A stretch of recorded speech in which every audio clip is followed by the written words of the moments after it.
Hello mga kakwentong Pinoy, ako nga pala si Rico. Nagsimula ang kwento nang mag-transfer ako galing sa baryo at ito ang aming kwento.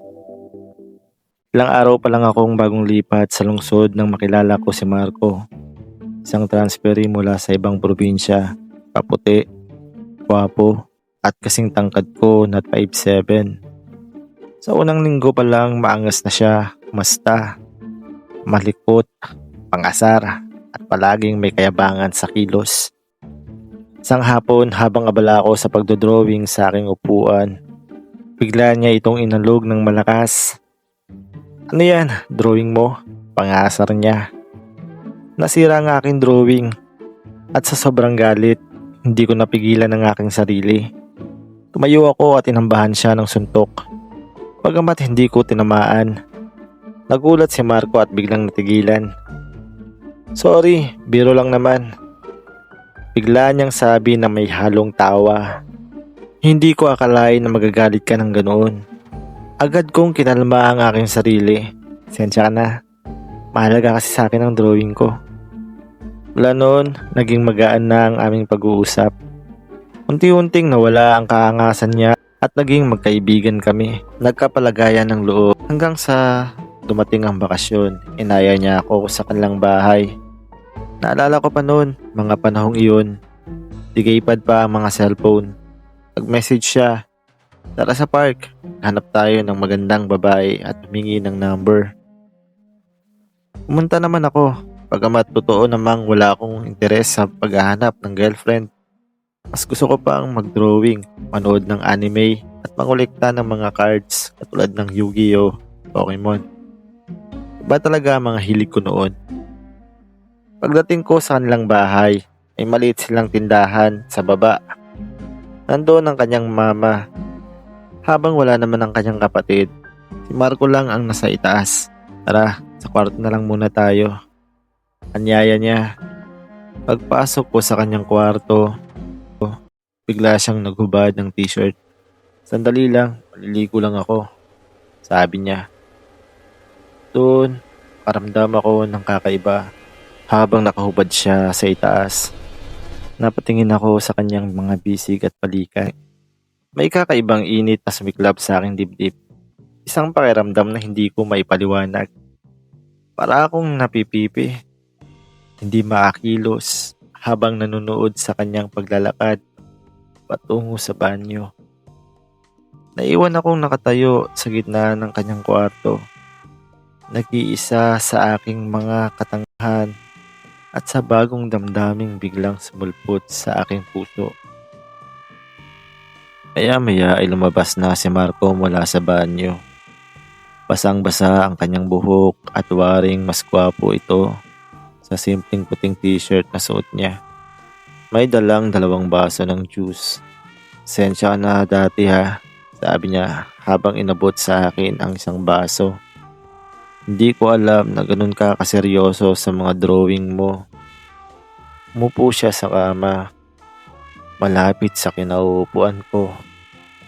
Ang amoy ng sabon mula sa kanyang katawan ay nakakalito. Okay lang, sabi ko. Mahilig lang talaga ako sa sining. Habang nagkukwentuhan kami, napansin kong palapit ng palapit si Marco. Ang kanyang mga mata ay tila'y naghahanap ng mga sagot sa mga mata ko. Bigla niyang nilapit ang kanyang kamay sa aking balikat. May dumi ka, sabi niya. Pero hindi niya inalis ang kanyang kamay. Naramdaman ko ang init ng kanyang palad sa aking balikat. Ang tibok ng puso ko'y biglang bumilis. Wala akong magawa kundi tumitig sa kanyang mga labi. Marco, atas ko. Ngunit hindi ko alam ang susunod na sasabihin. Bigla niyang inilahad ang kanyang kamay sa aking pisngi. Alam mo, simula nang makilala kita, iba ang nararamdaman ko. Hindi ako makapaniwala sa mga narinig ko. Ang dating maangas at mapangasar na classmate, ngayon may lambing sa mga mata. Ano? Ano ang ibig mo sabihin? Sabi ko. Nanginginig ang boses ko. Sa halip na sumagot, dahan-dahan niyang inilapit ang kanyang mukha sa akin. Napako ang tingin ko sa kanyang mga labi. At sa mga sandaling iyon, tila nag-iisa na lang kami sa mundo. Nang magdikit ang aming mga labi, naramdaman ko ang isang kuryente na dumaloy sa buong katawan ko. Ito ang aking unang halik at hindi ko inakala na ito'y magmumula sa isang lalaki. Nang maghiwalay kami, pareho kaming humihingal. Sorry kong nagsisimula siya. Ngunit hinawakan ko ang kanyang kamay. Hindi mo na kailangang mag-sorry, sabi ko. At doon sa kanyang kwarto, habang ang mundo'y patuloy sa pag-ikot sa labas, natagpuan namin ang isa't isa at natagpuan ko ang katotohanan tungkol sa aking sarili. Pagkatapos ng unang halik, pareho kaming napahinto, humihingal at nagkatinginan. Ang mga mata ni Marco ay naghahanap ng pag-unawa sa mga mata ko. Hindi ko alam kung bakit ko yun ginawa, bulong niya.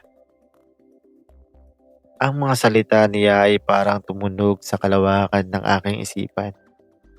Lahat ng pag-alala, takot at pagtanggap ay biglang nagdigmaan sa loob ko. Ako rin, nanginginig kong sabi. Akala ko, inggit lang ang nararamdaman ko sa iyo. Akala ko, gusto ko lang maging katulad mo. Umiti si Marco, isang malambing at totoong ngiti na ibang-iba sa kanyang dating mapang-asar na ekspresyon. Matagal ko nang nararamdaman to, kaya ko nga siguro kinaiinisan ka noong una. Takot ako sa nararamdaman ko. Umupo siya sa tabi ko at ang aming mga balikat ay nagdikit. Ang init ng kanyang katawan ay parang nagpapainit ng buong silid. Marami ng babaeng nagkagusto sa akin. Patuloy niya. Pero ikaw, iba. Nung nakita kita na nagdo-drawing, naramdaman kong may kakaiba.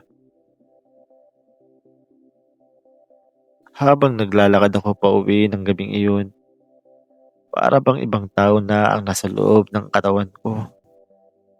Ang halik ni Marco, ang init ng kanyang mga kamay, at ang lambing sa kanyang mga mata. Lahat ay paulit-ulit na naglalaro sa aking isipan.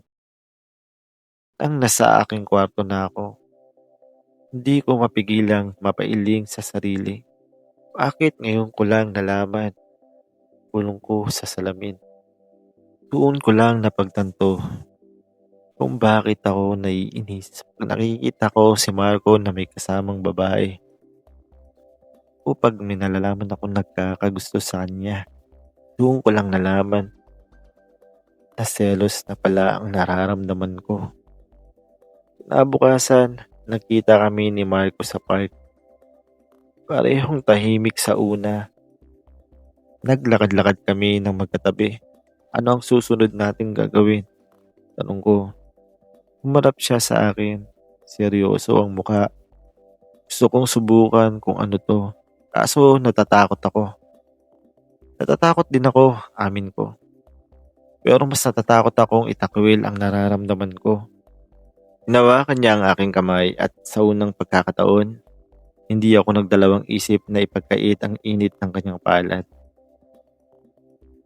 Sa sumunod na linggo, naging mas malapit kami ni Marco.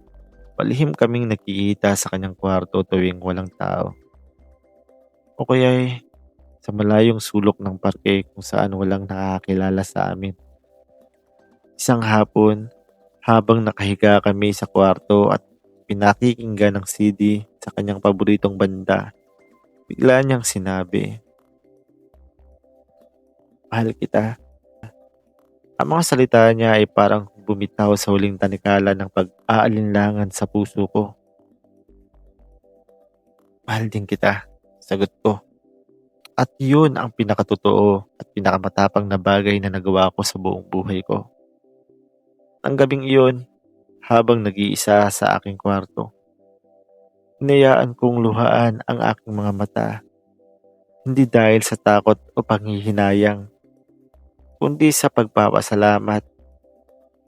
Natagpuan ko ang katotohanan ng aking pagkatao. At sa proseso, natagpuan ko ang pag-ibig na hindi ko inakalang posible. At alam kong sa kabila ng lahat ng hamong haharapin namin, ito lang ang simula ng aming kwento.